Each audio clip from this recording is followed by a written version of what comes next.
Bismillahirrahmanirrahim. Assalamualaikum warahmatullahi wabarakatuh. Anak soleh dan soleha, salam soleh, mandiri, cerdas. Nah, bertemu lagi dengan Bunda Della di pelajaran SKI. Nah, setelah 2 minggu kita melaksanakan penilaian tengah semester kemarin, kita akhirnya hari ini belajar lagi di materi yang baru di pelajaran 4, yaitu tentang masa kanak-kanak Nabi Muhammad SAW. Nah, sebelum kita memulai pelajaran hari ini, marilah kita melafazkan lafaz basmalah. Bismillahirrahmanirrahim. Nah, Bunda Della harap anak soleh menonton video ini sampai selesai ya. Nabi Muhammad SAW merupakan Rasulullah atau utusan Allah dan juga termasuk Nabi ke-25 dan Nabi terakhir, dan tidak ada lagi Nabi setelah Nabi Muhammad SAW. Nah, Nabi Muhammad SAW ini merupakan suri tauladan terbaik sepanjang masa. Kita umat Islam terkhususnya dapat meniru kepribadian, akhlak, serta cara kehidupan dari Nabi Muhammad SAW. Maka sangat penting bagi kita terkhususnya umat muslim untuk mengetahui dan memahami sejarah kelahiran serta perjuangan kehidupan Nabi Muhammad SAW. Nabi Muhammad SAW adalah manusia biasa seperti kita. Nah, beliau juga mempunyai ayah, ibu, paman, dan kakek. Nabi Muhammad SAW juga dilahirkan seperti bayi-bayi lainnya. Nah, Nabi Muhammad SAW itu dilahirkan di kota Mekah pada hari Senin tanggal 12 Rabiul Awal tahun gajah. Nah, kenapa disebut tahun gajah? Karena pada saat kelahiran Nabi Muhammad itu terjadi penyerangan Ka'bah oleh pasukan gajah yang dipimpin oleh Abraham. Nah, karena pada zaman itu belum adanya kalender Hijriah, maka disebutlah tahun gajah karena tahun di mana terjadi peristiwa penyerangan Ka'bah oleh pasukan bergajah yang dipimpin oleh Abraham. Nah, peristiwa menjelang kelahiran Nabi Muhammad SAW yaitu adanya penyerangan pasukan bergajah yang dipimpin oleh Abraham untuk menyerang Ka'bah dan ingin menghancurkan Ka'bah. Nah, cerita kisah penyerangan pasukan gajah ini ada di dalam Al-Quran, Quran Surah Al-Fil. Nah, itu kita tonton video dari Kastari Animation ya. Anak soleh tonton ya videonya sampai habis. Kita tonton video berikut.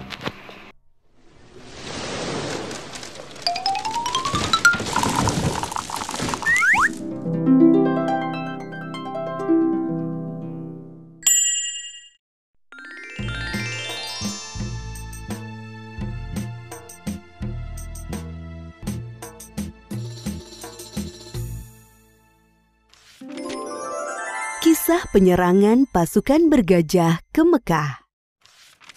Kisah ini disebutkan di Al-Quran, Surat Al-Fil ayat 1 hingga ayat ke-5. Kisah ini menceritakan tentang gagalnya penyerangan pasukan bergajah yang ingin menghancurkan Ka'bah. Dalam kisah ini, Allah memberikan pelajaran bagi kita tentang akibat seseorang yang sombong dan merasa dapat melawan kekuasaan Allah. Peristiwa luar biasa ini terjadi sekitar tahun 571 Masehi di kota Mekah yang bertepatan dengan tahun kelahiran Nabi Muhammad SAW. Kota Mekah ramai dikunjungi masyarakat karena letaknya yang strategis, berada pada jalur perdagangan di Hijaz. Terlebih lagi, setiap hari banyaknya pengunjung yang mendatangi Ka'bah. Hal itu membuat kota Mekah semakin ramai. Sementara itu, Gubernur Yaman bernama Abroha yang membangun pusat pemerintahannya di kota San'a merasa iri dengan keramaian kota Mekah. Ia berpikir bagaimana caranya agar kota San'a lebih ramai dari kota Mekah. Abrohah memiliki ide untuk membangun gereja yang megah. Gereja itu diberi nama Al-Quds. Ia berpikir dengan adanya gereja yang mewah dapat menarik perhatian masyarakat dan menyaingi kota Mekah. Wahai pengawal, bagaimana perkembangan kota San'a sekarang setelah dibangun gereja Al-Quds?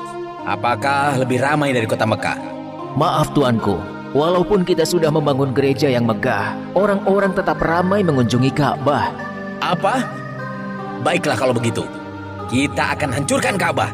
Siapkan pasukan yang besar. Besok kita berangkat menuju Mekah. Siap tuanku. Keesokan harinya, Abrohah bersama para prajurit bersiap untuk menyerang Ka'bah. Mereka menggunakan gajah untuk mengangkut segala peralatan perangnya. Sesampainya di perbatasan Mekah, pasukan Abrohah melakukan aksi perampasan. Mereka merampas harta benda dan hewan peliharaan penduduk Mekah, termasuk unta-unta milik Abdul Muthalib. Abdul Muthalib adalah kakek Nabi Muhammad, sekaligus orang yang diberi kepercayaan sebagai juru kunci dan menjaga Ka'bah.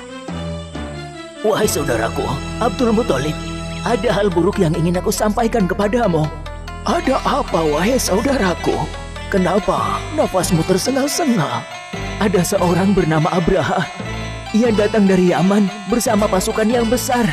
Mereka mengendarai gajah dan merampas harta serta hewan peliharaan penduduk, termasuk 200 ekor unta-unta milikmu.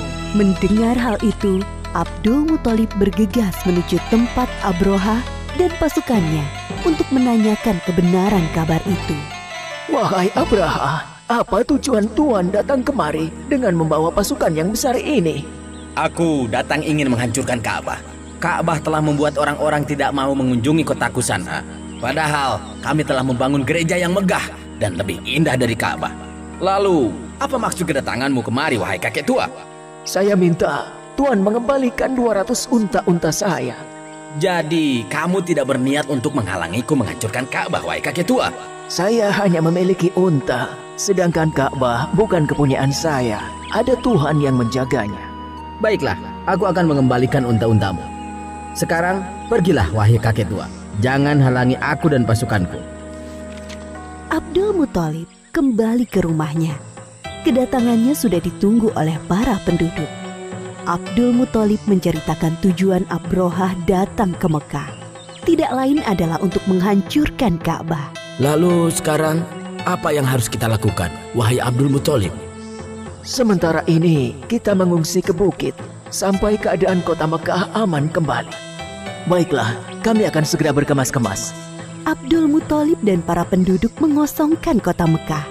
Mereka mengungsi ke daerah perbukitan di sekitar kota Mekah untuk berlindung dari serangan pasukan bergajah. Wahai prajuritku, sekarang adalah saat yang tepat untuk menghancurkan Ka'bah. Maju dan serang! Namun, gajah-gajah itu tidak bergerak dan duduk seakan kakinya terikat. Kenapa gajah-gajah ini tidak mau berjalan? Wahai prajurit, cepat pukul gajah-gajah ini agar mau bergerak.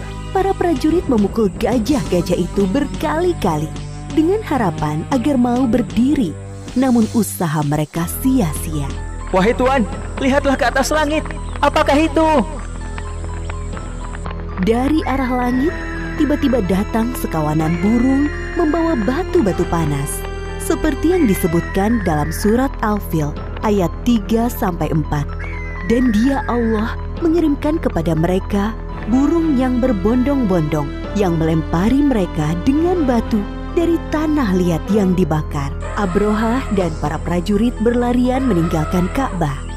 Hanya beberapa langkah mereka bergerak, tubuh mereka kepanasan dan sendi-sendi mereka terlepas terkena serangan burung ababil. Akhirnya satu persatu para prajurit meninggal karena tidak kuat menahan rasa panas dari batu yang dilemparkan burung ababil, termasuk Abrohah, sang pemimpin pasukan bergajah. Demikianlah kisah penyerangan pasukan bergajah yang dipimpin Abrohah ke Mekah. Pelajaran yang dapat kita ambil dari kisah ini diantaranya Jangan mudah merasa iri dan dengki dengan kenikmatan yang didapatkan orang lain, karena bisa mengundang hal buruk terjadi. Orang yang sombong dan suka mengambil hak orang lain akan diazab oleh Allah dengan siksa yang pedih.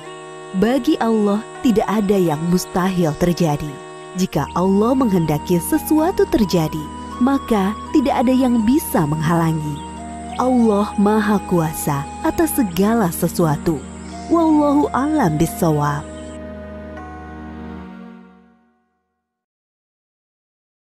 Assalamualaikum. Kalau teman-teman belum subscribe, yuk klik tombol subscribe warna merah. Gratis loh. Jangan lupa klik juga gambar loncengnya ya, supaya teman-teman bisa tahu video-video baru Diva.